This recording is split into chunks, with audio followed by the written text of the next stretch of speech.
ብርሃን እግዚአብሔር ነው በሉ። ሁላችሁም ብርሃን በሉ። እግዚአብሔር ነው። ታዲያ እግዚአብሔር ብርሃንህ ከሆነ ሐዋርያት ብርሃን ሲባሉ የእግዚአብሔርን ብርሃንነት አስቀርተዋል? ሐዋርያት በመጽሐፍ ቅዱስ ብርሃን ከተባሉ እመቤታችን ምንድናት ማለት ነው? የብርሃን እናት ብለህ መና። ልጇ ብርሃን ከሆነ እሷን የብርሃን እናት ካላልክ አንተ ጣዖት ነህ። ይሄ ካልታየ ነው አይንህ አይሰራም ማለት ነው። ወይም አይንህ በሽተኛ ነው ማለት ነው። ወይንም ድንግል ማርያምን ማወቅ ካቃተ አንተ ሰው እውነትም ጋኔን ነህ። ለምን ኦፍ እንተ ምንድነው ፍኖት እንተ ኢሪያ አይነ ንስር ወእንተ ይኬድዋ በእግር ደቂቅ ዝሁራን የትዕቢተኛው ልጅ ዲያብሎስ ያልተራመደባት ንጽሕት መንገድ ከብርሃንነቷ የተነሳ የተሰወረች ያቺ መንገድ እመቤታችን ናት አለን ኢዮብ። ያቺን መንገድ ማየት ካልቻልክ አንተ ጋኔን ነው ልትሆን የምትችለው፣ ሰው ልትሆን አትችልም። እንዴ ድንጋይ ያወቃትን እመቤት አንተ አታውቅም? ሰማይ የሚያመሰግናትን ማርያም አንተ አታመሰግንም?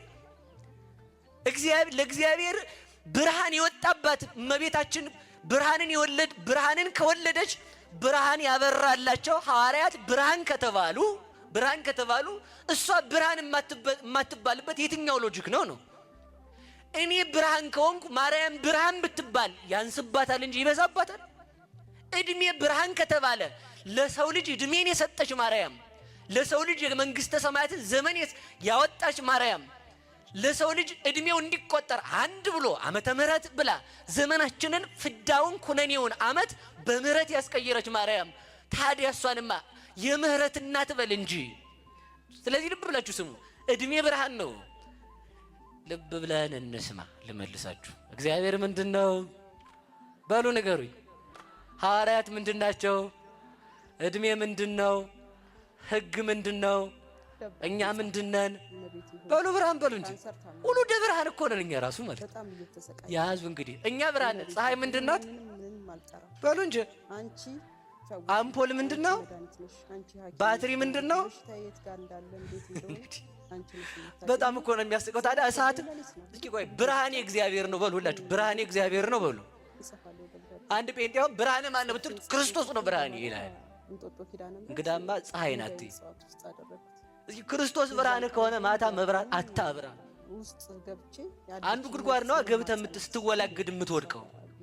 አንድ ሰነፍ ተማሪ አንዱ መምህር ምን አለ መሰላችሁ? ብልህ ሰው በጨለማ ያያል። ተናግሬዋለሁ፣ ልድገመው፣ ችግር የለም። ብደግመውም አይከፋችሁ። እናንተ ስትደግሙ አይደለም የምትሉት፣ እኔም ልድገመው፣ ችግር የለም። እና ምንድነው ብልህ ሰው በጨለማ ያያል የሚል ትምህርት አስተማር። እስኪ በሉ ብልህ ሰው በሉ በምን ያህል? ከዛ እንደዛ ሲለው ማታ ደግሞ መምህሩ መብራት አብርቶ መጣ።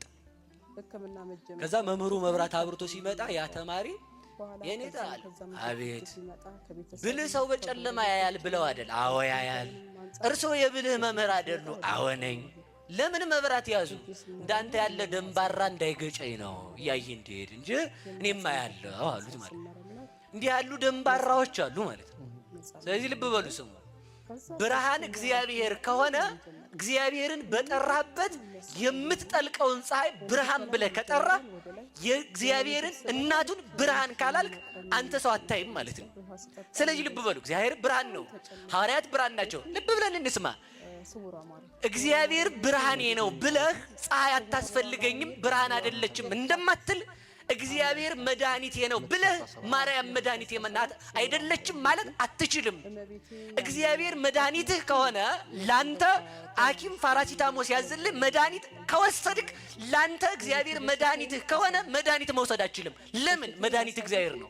እግዚአብሔር መድኃኒትህ ሆኖ ሳለ አንተ ክኒና ወስደህ የምትድን ከሆነ አንተ ክኒና ድንጋይ ወስደህ ድንጋይ ያድነኛል ወይም የእባብ መርዝ የእጽዋት ቅጠል ወይንም ከተለያዩ ንጥረ ነገሮች የእንስሳት ስጋ ወይንም ደግሞ መርዛቸው ተሰብስቦ ያድነኛል ብለህ ካዋጥክ አምላክን ለዓለም ሁሉ ይዛ የድህነት መሰረት ሆና የመጣች ድንግል ማርያምን መድኃኒት አይደለችም ካልክ አንተ ሰው እውነትም አይነ ስውር ነህ ማለት ነው።